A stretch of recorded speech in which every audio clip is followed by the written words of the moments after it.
Chers amis, bonjour. Eh bien, heureux de vous retrouver là sur la chaîne aujourd'hui.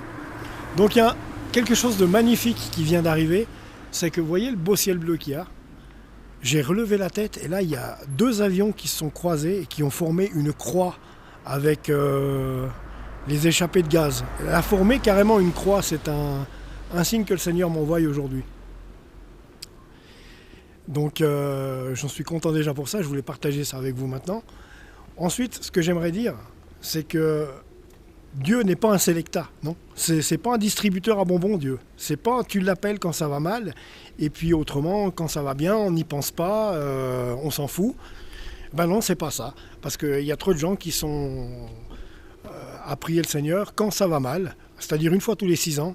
Et puis, si vous voulez que Dieu réponde à votre prière, eh bien, c'est tous les jours, c'est une relation de tous les jours. Il faut établir une relation.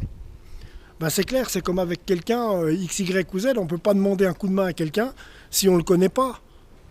Forcément que la personne va être étonnée, qu'est-ce qu'il veut, pourquoi il demande mon aide, lui, qu'est-ce qu'il a, je ne le connais pas. Dieu, c'est pareil.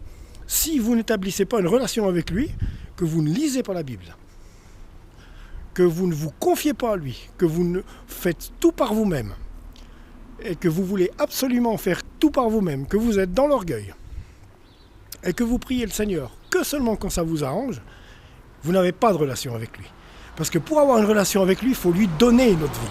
C'est tous les jours, vous devez lui parler. Tous les jours, vous devez ouvrir la parole. La parole, c'est quoi? C'est la Bible. Et puis à ce propos, je vais vous montrer quelque chose après. Ouvrir la Bible tous les jours, lui parler, être sincère avec lui. Mais c'est vrai que c'est pas un sélecta, Dieu. Hein. Prière numéro 1, tiens, je veux une bagnole. Tut. Prière numéro 2, tut. Je veux une maison. Prière numéro 3, ah, je veux un grand voyage. Tut. C'est pas comme ça que ça se fait. Et puis, on ne va pas demander des choses matérielles à Dieu. On peut.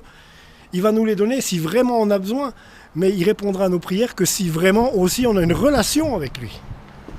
Parce que si vous n'avez pas de relation avec lui, il ne va rien se passer. Si vous lui avez lâché la main, il n'est pas présent. Alors voilà, je suis à côté d'une caisse à livres, vous voyez. Et ce qu'il y a de dramatique là-dedans, c'est une caisse à livres où les gens viennent déposer les livres qu'ils n'ont plus besoin. Ils les déposent là. Et ce qu'il y a de dramatique, c'est que dans cette caisse-là, mais quasiment toutes les 2 semaines, je trouve des Bibles.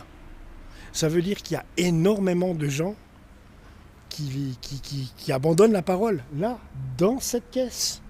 Alors moi, je les ai récupérés, hein, pour pouvoir convertir d'autres personnes, pour pouvoir leur donner cette Bible qu'elles reservent. Mais ce qui fait peur à voir, c'est que beaucoup de gens abandonnent la parole et abandonnent leur Bible dans cette caisse-là. C'est juste effarant, c'est là qu'on voit, et c'est tout faux de faire une chose pareille. Donc moi je les récupère, ça m'arrange, parce que je peux les donner pour éclairer des gens, juste pour éclairer des gens qui sont justement pas en Christ. Donc je peux leur parler de Jésus, je peux leur donner la Bible que j'ai trouvée, et ils peuvent commencer à l'ouvrir, je peux les guider dedans. Mais c'est vrai qu'on en trouve beaucoup. Je vous dis beaucoup, toutes les 2 semaines, vous trouvez une Bible dedans la caisse là. Donc voilà, c'est juste ça qui est dommage. Parce que c'est dommage pour tout le monde, quoi, en fait. C'est dommage pour la personne qui abandonne sa Bible. C'est aussi... c'est dommage de ne pas être sur le chemin, parce que quand on est séparé de Dieu, on n'a rien. Si tu n'as pas Dieu dans ta vie, tu n'as rien du tout. Absolument rien. Tu peux avoir tous les diplômes que tu veux, tout l'argent que tu veux. Si tu n'as pas Dieu dans ta vie, tu n'as rien du tout. Et c'est dommage parce qu'il est pour nous tous. Nous sommes ses enfants. Il est pour nous tous. Donc, ne pas lui faire confiance et vouloir faire soi-même le job, ça ne va pas marcher. Ça ne va pas marcher. Donc, confiez-vous en lui. Parlez-lui, même si vous n'y croyez pas. Même si vous êtes en train de vous dire, mais ce gars-là qui est en train de parler dans sa vidéo, il dit n'importe quoi. Parle-lui. Parle-lui. Mais arrête de le prendre pour un distributeur. Parle-lui. Tu dis, j'ai vu une vidéo d'un gars louche, là, il m'a parlé de toi, il dit qu'on peut te parler, que tu vas intervenir dans nos vies.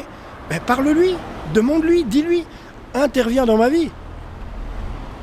et demande-lui d'avoir une relation avec toi et commence à ouvrir une Bible. C'est la vérité. Jésus, c'est le chemin, la vérité, la vie. Il n'y a rien d'autre. Le reste, c'est tout du blabla. Le reste, c'est tout du blabla. Il n'y a rien qui tient la route. Voilà. Voilà les amis, le petit message de la journée. Moi, je vous embrasse. Que Dieu vous bénisse abondamment. Et puis, abonnez-vous à la chaîne.